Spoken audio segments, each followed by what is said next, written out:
દોસ્તો હું જયેશ ભટ્ટ અરવલ્લી કે પન્ને યુટ્યુબ ચેનલથી દોસ્તો રાજપુરનો અમે બીજના દિવસનો વિડીયો બનાવ્યો હતો.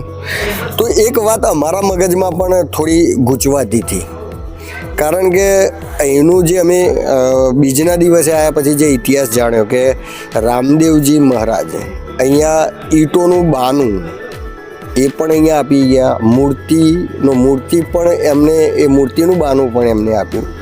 તો ઘરે જતી વખતે એક વિચાર આવતા હતા કે સાંભળ્યું કે ચલો હેડો કે મૂર્તિનું બાનું આપી ગયા, ઈંટોનું બાનું આપી ગયા, પણ એ આપવા પાછળનું કારણ શું? આવડી મોટી દુનિયા છે તો આ જ ગામમાં કેમ? તો આ એક સવાલ હતો. તો સવાલ માટે અમે આજે ફરીથી આ મંદિરમાં આવ્યા છીએ, કારણ કે જાણવું તો પડે કે આ જગ્યા ઉપર એવું તે શું છે કે જેથી કરીને ભગવાને પોતે અહીંયા ઈંટોનું બાનું આપવું પડ્યું પોતાના મંદિર માટે, અને પોતાની મૂર્તિ માટે પણ ભગવાને સ્વયં પસંદ બી કરી, પોતે ખરીદી પણ ખરી અને અહીંયા પહોંચાડી પણ ખરી.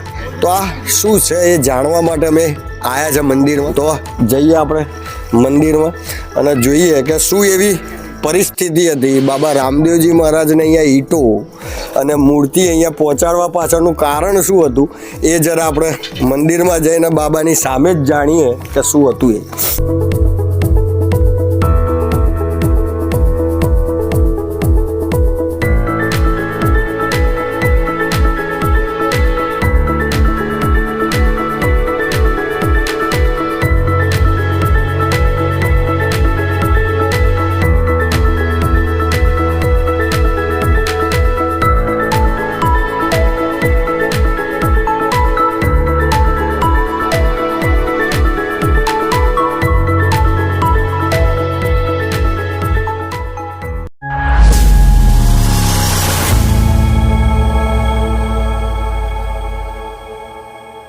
તો આ એક મંદિર જ્યાં બિરાજમાન છે બાબા રામદેવજી મહારાજ. પણ અહીંયાથી ગામમાંથી ઘણા બધા ચમત્કારો સાંભળીને ઘરે ગયા. ઘરે જતી વખત પણ અહીંયાથી નીકળ્યા ત્યારે અમારી જોડે એક ચમત્કાર બાબાએ બતાવ્યો કે અહીંયા અમે સ્વેટરો પહેર્યા વગર આવ્યા હતા, કારણ કે અમને એમ હતું કે આ ખાલી શૂટિંગ કરીને અમે જતા રહીશું. પણ જ્યારે અમે અહીંયાથી નીકળ્યા ત્યારે થોડું લેટ થઈ ગયું હતું, કારણ કે એટલા બધા અહીંયા ભક્તો હતા કે કંઈક ના કંઈક બાબાના ચમત્કારો જેમની જોડે ઘટનાઓ બની એ રજૂ કરતા હતા. રજૂ કરવામાં મારે થોડું લેટ થઈ ગયું. બહાર નીકળ્યા અહીંયાથી ગામમાંથી અમે જ્યારે બહાર નીકળ્યા, બાઈકો મૂકી હતી અમે, ત્યાં પહોંચ્યા, ખબર પડી કે આજે ઠંડી, ભયંકર ઠંડી છે. તો આ ઠંડીના માહોલમાં મેં દાદાને કીધું હતું કે દાદા હેમખેમ ઘેર પહોંચાડજે. પણ એ ચમત્કાર અમારી જોડે એવો થયો કે અહીંયાથી બાઇક લઈને મોડાસા પહોંચ્યા ત્યાં સુધી અમને ઠંડી નથી લાગી. અને આ વસ્તુ વિચારતા અમને એવું થયું કે આ મોડાસાની બાજુમાં રાજપુર કરીને ગામ છે, ત્યાં બાબાએ ઈંટો મોકલી, મૂર્તિ પણ મોકલી. તો આ ઇતિહાસ અમને ખબર નથી. પણ ઘેર જ્યાં પછી ઊંઘ ના આવી એટલે પાછા અહીંયા રાજપુરમાં આવ્યા છે એ જાણવા માટે કે આટલું મોટું વિશ્વ છે, આ એનો માલિક છે, તો આ ગામમાં જ કેમ પોતે ઈંટો મોકલી, મૂર્તિ મોકલી? તો આ જાણવા માટે અત્યારે અમે આ ગામમાં બેઠા છે. અને આ ગામના બધા વ્યક્તિઓ છે કે જે આ દાદાને અહીંયા બિરાજમાન કર્યા છે જેમને. અને આ અમારા પના દાદા છે જે અહીંયા પ્રમુખ પણ છે. અને આ જે બાબા રામદેવજીની મૂર્તિ જે તમે જુઓ છો કે 20 વર્ષની ઉંમરની એમની જે કદકાઠી હતી એવા જ રૂપની એ મૂર્તિ છે. આખા ભારતમાં તમે ક્યાંય પણ જાઓ, રામદેવજી મહારાજના કોઈ પણ મંદિરમાં જાઓ, તમને આ મૂર્તિ છે એવી મૂર્તિ ક્યાંય જોવા નહીં મળે. કેમ? કારણ કે આ મૂર્તિ ખુદ રામદેવજી મહારાજે પોતે પસંદ કરેલી આ મૂર્તિ છે, માટે ક્યાંય તમને જોવા નહીં મળે. તો દાદા ખુદ લેવા પણ ગયા હતા. અને કેવી રીતે અહીંયા આવી? પના દાદા અમારા ગામના પ્રમુખ છે મંદિરના. તો દાદા આ જે મૂર્તિ તમે કહો છો કે દાદાએ આપી, તો કેવી રીતે આ ગામમાં પહોંચી? અમારા પહેલાં આ જે મંદિર હતું તો મૂર્તિ નહોતી. આપણે પિત્તળના જે નાના નાના ઘોડા છે એ ઘોડાની પૂજન થતું હતું, એની આરતી થાય. પણ ગામના લોકોએ એવું નક્કી કર્યું કે આપણે એક મૂર્તિ લઈને મૂકીએ. તો મૂર્તિ લેવા ઓલે અમે જયપુર ગયેલા, થોડાક માણસો જયપુરમાં ઘણી દુકાનો મૂર્તિકારોની છે. તો મૂર્તિ શોધવા ઓલે દુકાને ફરતા હતા સવારથી 100 સુધી. કોઈ મૂર્તિ અમને પસંદ નથી પડતી. થાકીને અમે એવું નક્કી કર્યું કે ચલો આજે સૂઈ જઈએ, કાલે પાછા મૂર્તિ શોધીશું. એટલામાં એક વેપારીએ એવું કીધું કે ભાઈ મારી પાસે મૂર્તિ છે, તમે શોધો છો એવી. અને કોઈક ભક્ત આમ તો રામદેવજીનું મંદિરમાં મૂકવાની હોય અને અગાઉથી લગભગ 10 વર્ષ પહેલાં ભગવાનની મૂર્તિ બનાવવાનું બહાનું આપેલું અને પછી લેવા નથી આવ્યા. એટલે એ મૂર્તિ મંદિરમાં મૂકવાની હતી પણ હજી લેવા નથી આવ્યા એટલે પડી છે. જો તમને ગમે તો જુઓ. અમે એ જોવા ગયા, કાપડમાં સંતાડેલી હતી, અમને દેખાડી તો અમને એમ જ લાગ્યું કે આ જ અમારા ભગવાન. એટલે તરત જ અમે હા પાડી. એ મૂર્તિ એ જ જૂના ભાવે એટલે 10 વર્ષ પહેલાંના ભાવે નક્કી કરીને તરત જ લઈને અમે રાજપુર ધામે પાછા આવેલા. એટલે એ મુજબ અમે કહીએ કે આ મૂર્તિ પણ ભગવાન રામદેવજીએ અગાઉથી બહાનું આપીને રાજપુર ધામમાં લાવવા માટે જ ઘડાયેલી હોય. એટલે જેથી અમારા નસીબમાંથી અને અમે એ લઈને રાજપુર ધામે આવ્યા. ચોક્કસ. તો દાદાનું કહેવું એવું છે કે જયપુરની અંદર જ્યારે આ મૂર્તિ મંદિર તો બની ગયું, પછી મૂર્તિની સ્થાપના કરવાની હતી. તો મૂર્તિની સ્થાપના કરવા માટે મૂર્તિની જરૂર હતી. તો જયપુરમાં આ મૂર્તિ માટે ગયા હતા. તો એમને જેવી જોઈતી હતી એવી મૂર્તિ ઘણી બધી જગ્યાએ ફર્યા, રોકાયા પણ ખરા, પણ એમને જે જોઈતી હતી એવી મૂર્તિ ના મળી. તો એક વેપારી મળ્યો કે ભાઈ તમારે જેવી જોઈએ છે એવી મૂર્તિ મારા ત્યાં પડી છે અને કપડામાં ઢાંકેલી હતી. એ અમને બતાવી અને એને એક વાત કરી કે 10 વર્ષ પહેલાં એક વ્યક્તિ એટલે એક ભક્ત આ મૂર્તિ બહાનું આપી ગયો હતો પણ લેવા આવ્યો નથી. અને આમને જેવી આ મૂર્તિ જોઈ આ ગામના લોકોએ કે માણસો જ્યાં હતા એમને, તો એમને તરત જ એવો અનુભવ થઈ ગયો કે આ તો અમારે જે જોઈએ છે જ મૂર્તિ છે. તો આજે 10 વર્ષ પહેલાં જેને બહાનું આપ્યું હતું અને જેને મંદિર માટે અહીંયા ઈંટો મોકલી હતી, આ એક જ વ્યક્તિ હતો જે બહાનું આપવા ગયો, બહાનું આપીને ઈંટો મંગાવી અહીંયા પહોંચાડી. એમનું નામ રામજી જ હતું, રામજી પટેલ હતું.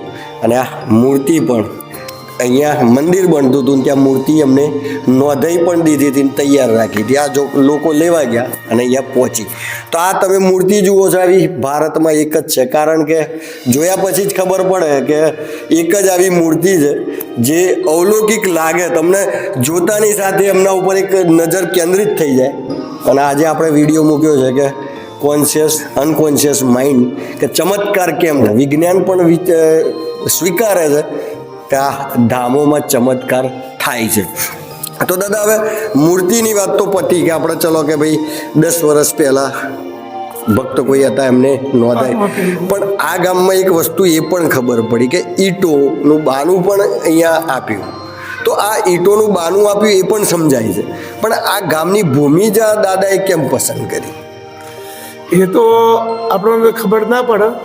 પણ આ ગામ અમારા બાકરોળનું જૂનું ગામ. અમે આજથી 240 વર્ષ પહેલાં જુદા પડીને આ ગામમાં આવેલા. ત્યારે ગામની સ્થાપનામાં એક દીવો કરેલો. બરાબર. અને એ દીવાનું એવું નામ આપ્યું કે ભાઈ રામદેવજી ભગવાનનો આ દીવો. બરાબર.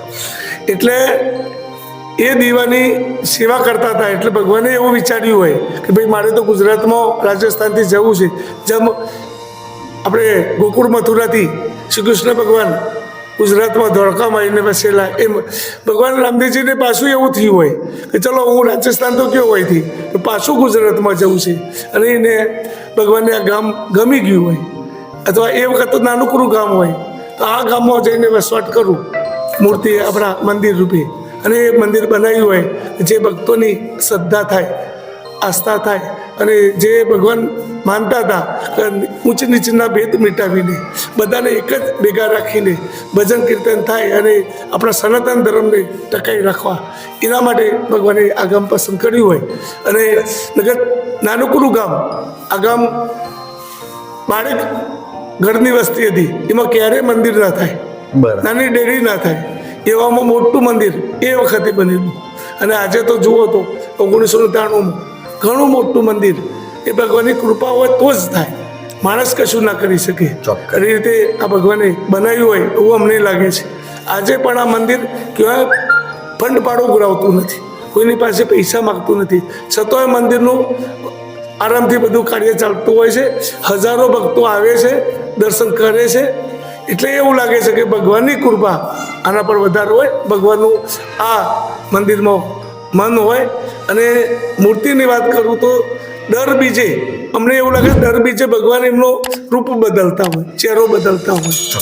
આપણને દર વખતે જુદો જુદો ચહેરો લાગે અને એકદમ યુવાન, કે ભગવાન 33 વર્ષ આપણી સાથે રહેલા રામદેવજીના નામથી, તો એ જ રીતે દેખાય છે.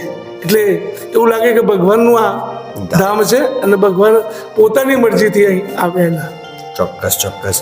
તો દાદાએ સરસ વાત કરી કે અહીંયા ગામમાં શરૂઆત તો બાકરોલના હતા, પણ અહીંયા ગામની શરૂઆત કરી ત્યારે 12 જ ઘર હતા અને અહીંયા દીવાથી સ્થાપના થઈ હતી. અને દીવો રામદેવજી બાબાનો જ હતો. તો રામદેવજી બાબાનો દીવો, તો દાદાએ કીધું કે 33 વર્ષ રામદેવજી બાબાના નામે આપણી પૃથ્વી પર એ હયાત હતા, આપણી બધાની વચ્ચે હતા.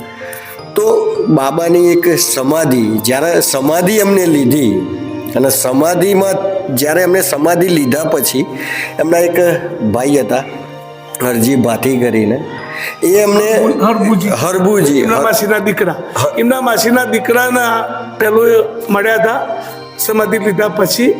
અને પછી એ દીકરા, માસીના દીકરા હરબુજી સમાધિ પર જાય અને તો ગયા ત્યાં ગામના લોકો કે ભાઈ રામદેવજી તો સમાધિ લીધી, કે મને હમણાં મળીને ગયા છે. એટલે પછી એવું એ લોકોએ નક્કી કર્યું કે ભાઈ આ સાચું કે ખોટું, હમણાં સમાધિ આપી છે તો આપણે તપાસ કરીએ.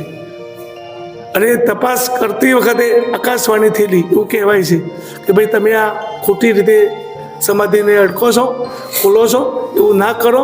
હું તમારા ત્યાં દરેક પેઢીએ પેદા થવાનું હતું, પણ હવે એ શક્ય નથી. ત્યારે ભગવાને એવું કીધેલું કે ભાઈ આ ભક્તો એવું કીધું ભાઈ અમારે દર્શન ક્યાં કરવા, તો તમે આ મારી સમાધિ પર મને દર્શન કરી શકશો, તો તો મારી જ્યોતથી તમે દર્શન કરી શકશો, તો તમારી ધજાથી દર્શન કરી શકશો, એવું કીધેલું. ચોક્કસ. તો આ જ વાત હતી કે એમને સમાધિ લીધા પછી એમને કીધું હતું કે આ સમાધિને કોઈએ છેડછાડ કરવી નહીં, એને હલાવી નહીં. પણ લોકો, માં સીતા હતી તો સીતા ઉપર બી કલંક લગાવવામાં એમને વાર નથી કરી. તો બાબા રામદેવજીએ ખુદ સમાધિ લીધા પછી એ લોકોના મગજમાં એવું હતું કે આ તો કદાચ ઉલ્લુ બનાવે છે, આમ છે તેમ છે, આવું એમના મગજમાં આવ્યું. તો આકાશવાણી થઈ હતી જ્યારે એ સમાધિને જ્યારે હલાવવામાં આવી તો આકાશવાણી થઈ હતી. અને આકાશવાણી થયા પછી બાબાએ કીધું હતું કે હું સમસ્ત બ્રહ્માંડમાં હાજર રહીશ, પણ જ્યોતના સ્વરૂપે હાજર રહીશ. અને આ દીવાની જે અહીંયા વાત કરી તો કોમ્બિનેશન ત્યાં બેસે છે કે અહીંયા રામદેવજીના નામનો દીવો આ ભૂમિ ઉપર, આ ગામ વસવાટ નહોતો, એ વસાવાનું ગામ હતું. એ વસાવતા પહેલાં રામદેવજી મહારાજના નામનો દીવો અહીંયા થયો અને એમની જ્યોતિ સ્વરૂપે અહીંયા એમની પધરામણીથી ત્યારથી આ ભગવાન આ મંદિર અને આ ગામને સાચવી રહ્યા છે. સૌથી મોટી વાત છે કે 30 ઘરની જ વસ્તી છે આ ગામમાં, 30 ઘરની વસ્તી છે. 30 ઘરની વસ્તીમાં તમે આ જુઓ તો આ મંદિર જે ભવ્ય મંદિર છે, કોઈ કલ્પના બી ના કરી શકે કે 30 જણનું વસ્તીવાળું ગામ આવડું મોટું મંદિર બનાવી શકે અને આટલું બધું આયોજન કરી શકે. તો આ કૃપા બાબાની હોય તો જ થાય, કારણ કે એમને એમ થાય નહીં. અને પાછી બહુ મોટી વાત એ છે કે આ મંદિર કોઈની જોડે ફંડ ફાળો લેતું નથી અને એમને એમ ચાલે છે. તો આ જ્યોત અને આ બાબાનું જે સ્વરૂપ છે એ જ આ બધું હેન્ડલિંગ કરે છે. અમારું જે આ બધા અમુક પરચાઓ સાંભળ્યા દાદાના, બાબાના, અને ઘણા બધા માણસો એવું કહે છે કે ચમત્કાર નથી થતા. તો ચમત્કાર નથી થતા એ માટે અમે એક વિડીયો મૂક્યો છે કે ચમત્કાર કેવી રીતે થાય છે, અને સાયન્સ પણ સ્વીકારે છે અને સાયન્સને ખુલ્લી ચેલેન્જ બી કરી છે. જો ચમત્કાર ના હોય તો અત્યારે આ આધુનિકતાની જે દુનિયા જુઓ છો, ભૌતિક દુનિયા, એ કદાચ હોત જ નહીં. તો આ ચમત્કાર જ છે. તો અમે જાણવા માટે એ જ આવ્યા હતા કે આ ભૂમિ દાદાએ કેમ પસંદ કરી, અને એ જવાબ અહીંયા એવો મળ્યો કે આ ગામની શરૂઆત બી નથી થઈ, ગામની શરૂઆત કરવાની હતી ત્યારે પહેલો જ દીવો બાબા રામદેવજી મહારાજનો અહીંયા જ્યોતિ સ્વરૂપે એમને બિરાજમાન કર્યા હતા અને બિરાજમાન થયા તો આ તમે આ ગામની ભવ્યતાને જોઈ શકો છો. અને દાદા જ ચલાવી રહ્યા છે ના, અહીંયા કોઈની પાસે ફંડ ફાળો માગવામાં નથી આવતો, તેમ છતાંય દર પૂનમ અને બીજ ભવ્ય અહીંયા એટલા બધા માણસો ભાવિ ભક્તો એટલા બધા આવે છે કે જેમને માનતા ખાલી અહીંયા માથું નમાઈ દીધું તો એના બધા સપના સાકાર આ દાદાએ કરેલા છે. અને દૂર દૂરથી માણસો આવે છે. હવે જ્યારે બીજ આવશે ત્યારે સવારથી અમે આવીશું. અમે આવવામાં લેટ પડ્યા હતા પણ હવે સવારથી આવીશું ને કવરેજ આખું કરીશું, કારણ ચમત્કાર થાય છે. અને સત્ય સનાતન ધર્મની અંદર જેટલા બી દેવી દેવતાઓ છે, જેટલા બી મંદિરો છે, ત્યાં સાયન્સ પોતે સ્વીકારે છે કે જ્યાં મંદિર હોય ત્યાં ઉર્જા હોય છે. અને ઉર્જા કોની હોય તો સાયન્સ પોતે સ્વીકારે છે કે આ દુનિયા ચલાવવાવાળી કોક તો તાકાત છે. તો એ જે તાકાત છે એના નામ અલગ અલગ હોય. જેમ કે ઘરની અંદર વાયર નાખ્યું એટલે કરંટ બધે આવે, અને કરંટ કહેવાય પણ સ્વિચો અલગ અલગ હોય. પંખાની પાડો તો પંખો ફરે, લાઇટની પાડો તો લાઇટ થાય. કરંટ એક જ છે પણ સ્વિચો અલગ અલગ છે. તો આ જે તાકાત છે, આ જે ઉર્જા છે, એ ઉર્જા અહીંયા રામદેવજી મહારાજના નામે ઓળખાય છે. અને બહુ મોટી વાત કે આ બાબા રામદેવજી મહારાજ છે ને, એ પોતે શ્રી કૃષ્ણ ભગવાનનો જ રૂપ છે. એ આપણે અજમલજી જે એમના ફાધર હતા એમની એક આખી વાત આપણે અલગથી લઈશું, કારણ કે એ ગયા હતા, એમને સંતાન નહોતા અને દ્વારકા ગયા હતા. અને દ્વારકા ખુદ ભગવાને એમને 2 પુષ્પ આપીને મોકલ્યા હતા કે જા હું તારા ઘેર આવીશ. અને આ પોતે બિરાજમાન થયા હતા એમના ઘેર. તો આ શ્રી કૃષ્ણ ભગવાનનું રૂપ છે. ઘણી બધી જગ્યાએ પીર, રામદેવ પીરના નામે ઓળખાય છે, પણ આ ગામમાં, રાજપુર ગામમાં રામદેવજી મહારાજથી જ ઓળખાય છે. કારણ કે આ ગામવાળા એવું માને છે કે આ કૃષ્ણ ભગવાનનું જ રૂપ છે કૃષ્ણ ભગવાનનું જ રૂપ. પણ એમને પીર કહેવાયા તો એ આપણે મુસલમાન મોગલ બાદશાહો જે હતા એમની જોડે બી પરચા કર્યા હતા, તો એમને એક નામ આપ્યું હતું રામદેવજી પીર. રામા પીરનું નામ આપ્યું હતું, એ લોકોનું પીર એમને આપ્યું હતું. પણ આપણે અહીંયા સત્ય સનાતન ધર્મવાળા રામદેવજી મહારાજથી જ ઓળખે છે. તો આ હતું અમારું રાજપુર ગામ. અને આ રાજપુર ગામના બધા જે અહીંયા બેઠા છે એ બધા જ આટલા જ માણસો છે ને આટલા જ ઘર છે, તેમ છતાંય આ મંદિર આજે ખ્યાતિ પામ્યું છે ગુજરાતની અંદર. આપણા અરવલ્લીની અંદર આટલી મોટી ખ્યાતિ ધરાવે છે અને ગામથી દૂર દૂરથી લોકો અહીંયા આવે છે, શ્રદ્ધાઓ રાખે છે, એમની શ્રદ્ધાઓ બધી પૂરી થાય છે. તો આજે અમે આ વિડીયો બનાવવા માટે એટલા માટે જ આવ્યા હતા કે ઘેર ગયા પછી અમને ચેન નહોતું પડતું કે આવડા નાના ગામમાં ભગવાન કેમ. કારણ કે અમારી જોડે જ અહીંયાથી ચમત્કાર જોતો હતો, રાતે ઊંઘ તો નથી જાય, કારણ કે આટલી બધી ઠંડીમાં પરસેવો વળી જાય એવું પહોંચી ગયા હતા. પરસેવો વળી ગયો તો અમને, તો ઠંડી આટલી બધી હતી તો અમને ઘર ઠંડી લાગી નથી. તો ઘેર ગયા પછી એક મગજમાં એવું જ છે, કારણ કે અત્યાર સુધી ફર્યા છે, ઘણું બધું રખડ્યા છે, પણ આવો ચમત્કાર ક્યારેય થયો નહોતું.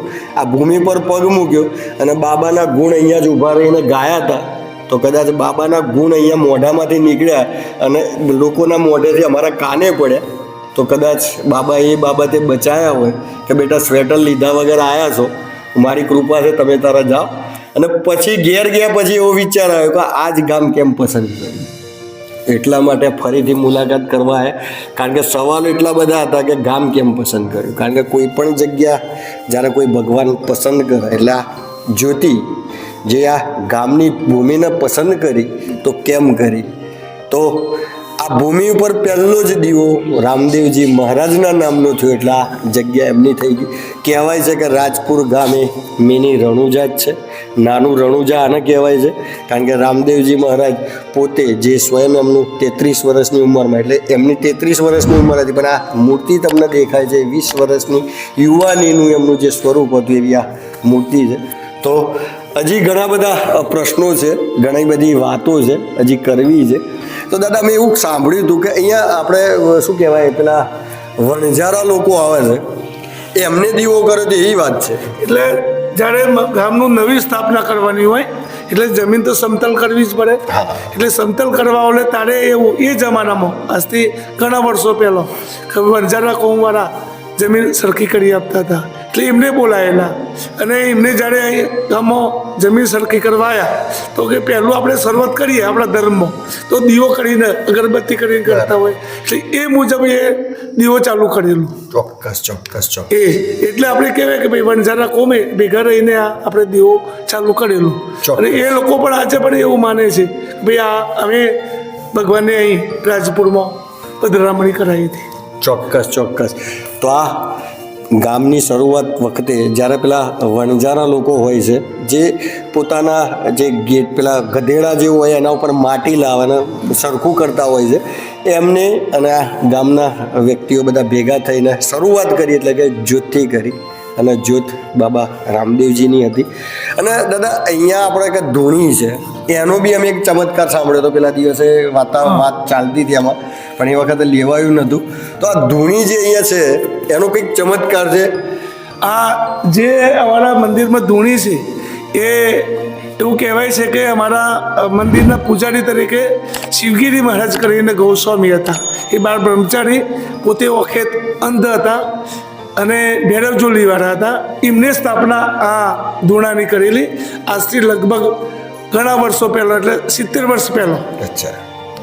એ કરેલી એટલે બાબાએ એ મહારાજે જે ગૌસ્વામી હતા અને ગૌસ્વામીમાં જ ધૂણો હોય એમને સ્થાપના કરેલી અને આજે પણ એટલો સચેત છે. આટલા બધા વર્ષો પછી એમની તો હયાતી નથી બાપજીની છતાં એ સચેત છે અને ઘણા ચમત્કારો. અમને કોઈને માથું દુખે કે તો એ આ ધૂણાની સામાન્ય રાખ લઈને પી જાઓ પાણીમાં તો પણ માથું ઉતરી જાય એવું ઘણા ભક્તોને મળે. અમારી ભેંસો દૂધ ના આપતી હોય તો આ ધૂણો થોડીક રાખ લઈને એના પર લગાવીએ તો ભેંસ આપતી થઈ જાય એવું ઘણા ભક્તો કરતા હોય છે. અને એ રીતે આ ધૂણો છે. આ મંદિર જીર્ણોદ્ધાર થયું તો એને પણ અમે આ ધૂણાને હલાવ્યો નથી, ત્યાં જ એની જગ્યા રહેવા દીધી અને આજુબાજુનો વિકાસ કર્યો.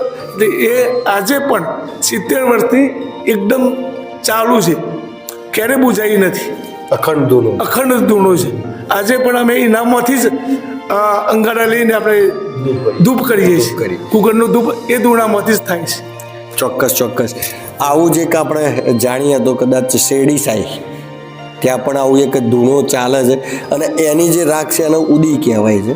તો ઉદી આ પણ એક એવી મહાન ઉદી છે કારણ કે દાદાએ કીધું કે માથું દુખે તો પણ લગાવી દો તો માથું દુખતું બંધ થઈ જાય. કોઈ પશુ, કારણ કે અમારો આ ગુજરાત છે બધા મોસ્ટ ઓફ તો ખેતી સાથે જોડાયેલા છે, પશુપાલન સાથે જોડાયેલા છે અને પશુઓને કંઈ પણ થાય તો લગાવી દો તો પશુ પણ એકદમ ક્લિયર થઈ જાય છે, એકદમ એનું કંઈ પણ હોય એ ગાયબ થઈ જાય છે.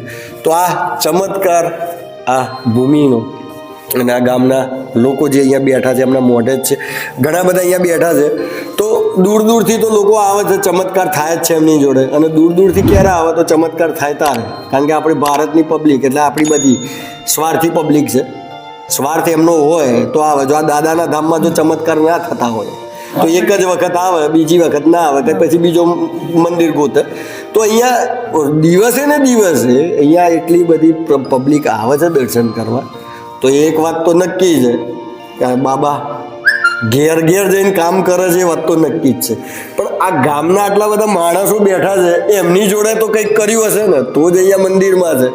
તો આ બધાને એક એકને પૂછીએ કોઈની સાથે એવો કંઈક ચમત્કાર થયો હોય કે દુનિયાને બતાવવા જેવું છે કે ના આ કોઈ ના કરી શકે, અમારા ગામનો ધણી જ કરી શકે.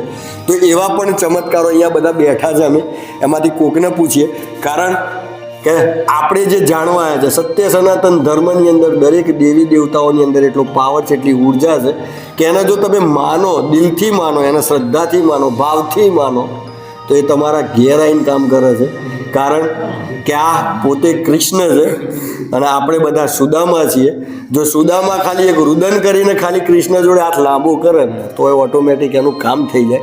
તો આ ગામ છે અને આ કૃષ્ણ છે, તો આ ગામનો દરેક વ્યક્તિ એ સુદામા છે.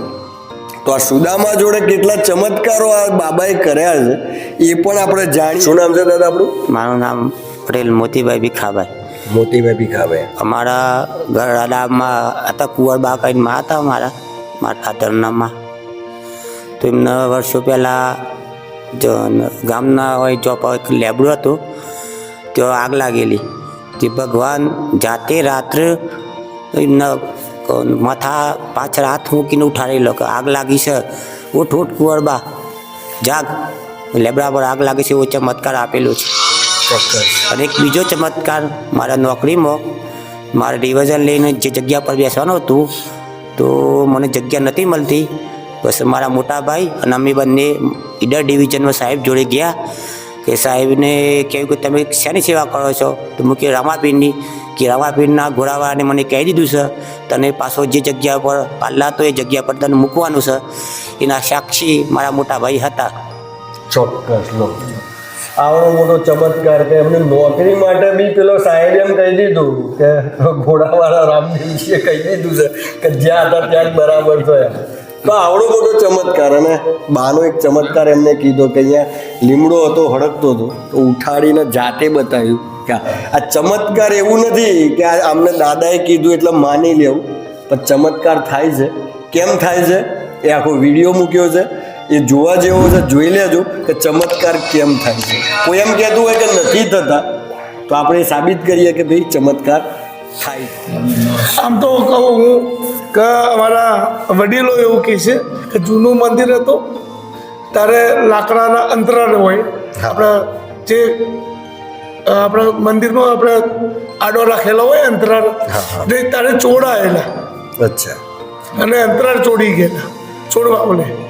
પણ આખી રાત મંદિરના ગોળ ગોળ ગોળ ગોળ ઘૂમ્યા કરેલું, પણ અંતરાળ લઈને ઘેર નતા જઈ શક્યા, કારણ કે એમને વધરા કરી દીધેલા ભગવાને. અને આખી રાત ફરી ફરી ફરી આ તો સવારે જોયું કે ભાઈ અંતરાળ કેમ આમ પડી રહેશે બધા. ત્યારે ખબર પડી કે રાત્રે ચોર આવ્યા અને એમને વધરા કરી દીધેલા, ગોળ ગોળ ફર્યા કર્યા પણ રહી નતા જ્યાં. અને આજે પણ આ મંદિરમાં બધી વસ્તુ એમ જ પડી રહેલી હોય છે. કહેવાય અમે કશું બાળ કશું ગોઠવતા નથી, પડી રહેશે, કોઈ ચોરી થતી નથી. આજે પણ આજુબાજુના બધા સમજે છે એવું કે ભાઈ હોય ચોરી ના થાય, ચોક્કસ. કોઈ ચોરી કરતું નથી. હજી આટલું મોટું જાતે અહીંયા ખુદ પોતે ચોકીદારી કરતા હોય ભગવાન, અને ચોરી કરવા વાળો આવે તો કદાચ આ જ હાલત થાય. તો દાદાએ કીધું કે ચોર આવ્યા હતા, અંતરાલ લઈને ગોરગોર જ ફરે આખી રાત, પણ આ સરહદની બહાર નીકળી નથી શક્યા. તો આ જબરજસ્ત, આમાં કહેવાનું જ ના હોય, કારણ કે આ ભૂમિ એમની છે અને ભૂમિમાં કંઈ પણ એ કરી શકે છે, કારણ કે આ દુનિયાનો માલિક છે. અહીંનો માલિક નહીં, આ દુનિયાનો માલિક છે. દુનિયાનો માલિક કોઈ પણ જગ્યાએ કંઈ પણ કરી શકે છે. શું નામ છે આપણું? નરેશભાઈ ધર્માભાઈ પટેલ. તો આપણી જોડે કોઈ એવો ચમત્કાર થયો હોય તો કહી શકો દાદા. ઘણા વર્ષ પહેલાં અમે મંદિર પાછળ પૂરણ કરતા હતા અને અંદર કૂતરાના 5 ગલોડિયા અંદર દટાઈ ગયા હતા. તો 4 દિવસ પછી એમને કાઢ્યા હતા, તો 4 દિવસ પછી જીવિત નીકળ્યા હતા. ઓહ, આ એક જબરજસ્ત વસ્તુ છે કે મંદિરનું કામ ચાલતું હતું પાછળની સાઈડ, અને ઉપર માટી બધી આવી ગયેલી. 10 કેટલા ફૂટ અંદર હશે? 6-7 ફૂટ અંદર 6-7 ઉતરી ઉપર આવીને ખાડો કરતી હતી 2-3 દિવસ પછી ખબર પડી, પછી ગોળીને કાઢ્યા હતા અંદર, પછી જીવિત નીકળ્યા હતા.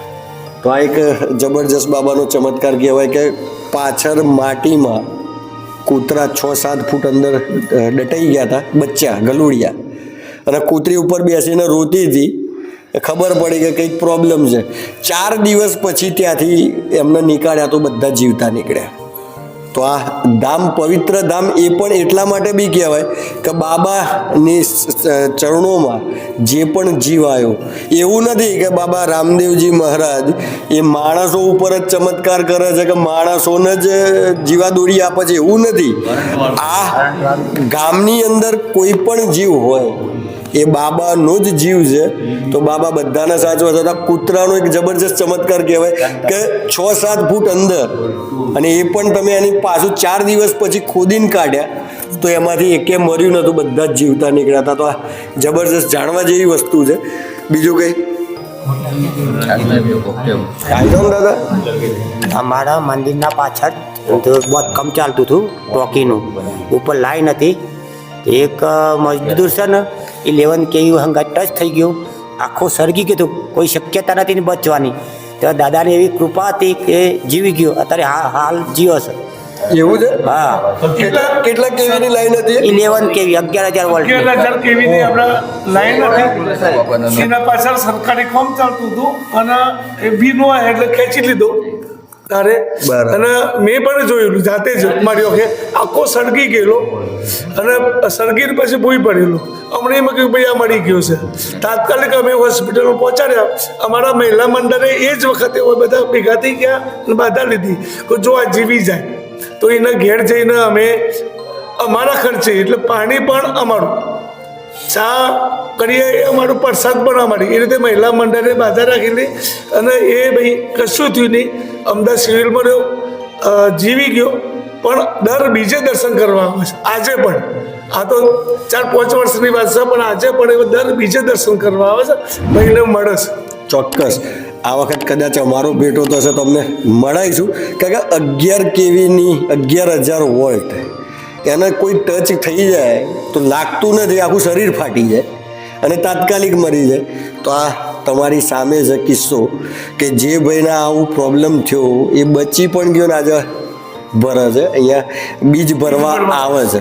તો આવા જે ચમત્કારો છે એ ચમત્કારો કદાચ અમારા કેમેરામાં કંડારવાના રહી ગયા છે. આવા જે માણસો છે દરેકના જોડે જઈ અને આ અમારે બહાર પાડવાનું, કારણ કે સત્ય સનાતન ધર્મ આપણો જે છે એની આ જે ઉર્જા છે, જે આપણા ભગવાન છે એ ભગવાન શું કરી શકે છે, કોની જોડે કેવી રીતે કોની જોડે કેવા ચમત્કાર કરે છે એ સમજવા માટે આપણે દરેકના ઘેર સુધી પહોંચીશું કે ભાઈ તમારી જોડે એવો તો શું ચમત્કાર. કેમ? કારણ કે કોન્સેપ્ટ છે વિજ્ઞાનનો અને વિજ્ઞાન એવું કહે છે, પહેલાં તો એવું કહેતું હતું કે આ બધું આમ છે ને તેમ છે, માનતું જ નહોતું. પણ આવા વિજ્ઞાન પોતે સ્વીકારે છે કે આવા ધામમાંથી ચમત્કારો થાય છે. કારણ કોન્સેપ્ટ એને આપી જ દીધો છે, અનકોન્શિયસ ને કોન્શિયસ માઇન્ડનો કોન્સેપ્ટ વિજ્ઞાને આપ્યો છે. જ્યારે વિજ્ઞાન એવું કહે છે કે આ પોઝિટિવ ઉર્જા અને તમારા અંદરની ઉર્જા બે ભેગી થાય એટલે ચમત્કાર થાય જ છે. તો આ પોઝિટિવ ઉર્જા અને તમારા અંદર જે અનકોન્શિયસ માઇન્ડ એટલે કે અવચેતન મન, આ અહીંયા આવીને અવચેતન મન અહીંયા કગરે કે ભગવાન મારી આ તકલીફ છે, અને અવચેતન મન જ્યારે જાગૃત થાય અને જાગૃત થયા પછી આ તાકાત જોડે મળે કે આ ઉર્જા જોડે એ મિક્સ થાય એટલે ચમત્કાર કરે જ છે. એટલે તો આપણે કહીએ છીએ કે ભગવાનની અંદર શ્રદ્ધા રાખો. આ શ્રદ્ધા શું છે? તો આ શ્રદ્ધા એ અવચેતન મન છે. અવચેતન મન જો આના પગમાં પડી ગયું તો આ પોતે એનો ઉદ્ધાર કરી જ દે છે. આ સાયન્સ સ્વીકારે છે. એટલે આવા ધામમાં ચમત્કાર થાય છે એ હવે સાયન્સ પોતે સ્વીકારે છે. અંધશ્રદ્ધા કોને કહેવાય? ઘણા બધા એમ કહે કે અંધશ્રદ્ધાઓ ફેલાવે છે, મંદિરો આવા ધામ અંધશ્રદ્ધાઓ ફેલાવે છે. પણ એ અંધશ્રદ્ધાઓ કોને કહેવાય? જ્યાં ભૂવા ધૂમતા હોય અને ભૂવા એમ કહેતા હોય કે જ્યાં હું બેઠો છું થઈ જશે. તો ભૂવાની તાકાત નથી, એ તો જે તાકાત હોય એ જ કરી શકે. તો આ જે ભૂવાઓ કહેતા હોય કે અહીંયા થઈ જશે, જાય તો હું બેઠો છું, આ હું બેઠો છું એ કહે ને એ અંધશ્રદ્ધા છે. કારણ કે ચમત્કાર એ ભૂવાઓમાં નથી પણ એ જગ્યામાં છે, એ આસ્થામાં છે. એટલે માણસની શ્રદ્ધા અને ભાવ અને ભક્તિ એમાં આ ચમત્કાર છે. બાકી કોઈ ભૂવો એમ કહે કે જા ઘેર જઈને 4 નારિયેલ વધેરી દેજે, 2 દીવા કરી દેજે, એમાં નથી થતા, એ અંધશ્રદ્ધા છે. તો આવા ધામ જે જગ્યાએ છે કે જ્યાં આ બાબા જેવા જે મૂર્તિઓ છે, બાબા જેવી આ પવિત્ર જગ્યાઓ છે, રામદેવજી મહારાજનું આ મંદિર છે, જ્યાં પોતે દીવા જ્યોત સ્વરૂપે અહીંયા પ્રગટ થયા. તો આવા જ ધામમાં ચમત્કારો થાય. બાકી કોઈ અંધશ્રદ્ધા કહેતું હોય તો અંધશ્રદ્ધા નથી. આટલા બધા માણસ, કદાચ એક માણસ અંધશ્રદ્ધા કહે, 2 માણસ કહે, 3 માણસ કહે, લાખો હજારો માણસો આવતા હોય એમને જોડે શ્રદ્ધા ના થાય. કારણ કે અહીંયા બધા અંગૂઠા છાપ કોઈ નથી આવતા. અહીંયા બધા પ્રોફેશનલ ભણેલા ગણેલા જ આવે છે. અને ભણેલો ગણેલો ક્યારે માને?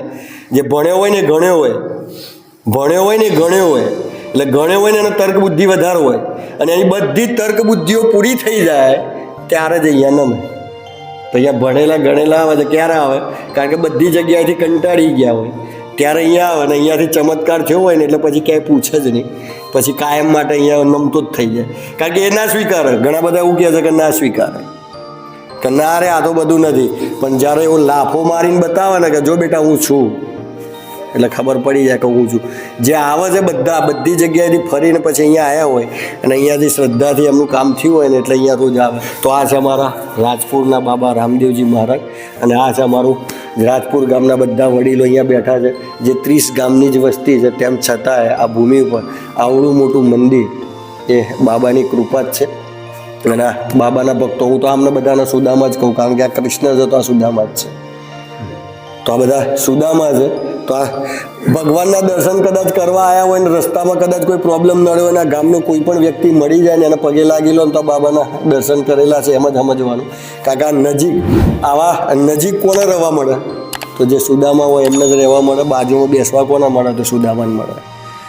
તો આ હતી રાજપુર દાદાની વાત. આ ગામની ઉત્પત્તિમાં જ્યોત સ્વરૂપે અહીંયા પ્રગટ્યા. મંદિર બનાવવા માટે ઈંટો પણ મોકલી આપી, મૂર્તિ પણ એમને જ મોકલી આપીને આ તમારી સામે છે બાબા રામદેવજી મહારાજનો આ મોટો ચમત્કાર. અને અહીંયા રોજે રોજ ચમત્કાર થાય છે. અને જે બહારથી ભાવિ ભક્તો આવે છે પૂનમ અને બીજ ભરવા માટે, એ પણ એમના બી અંદર આસ્થા અને એમના બી ચમત્કારો હજી આપણે ઘણા બધા લઈશું કે કેવા કેવા ચમત્કારો મારા રામા ધણીએ કર્યા છે. તો આપણે લઈશું. બન્યા રહો અમારી યુટ્યુબ ચેનલ અરવલ્લી કે પન્ને. જય હિન્દ, જય ભારત.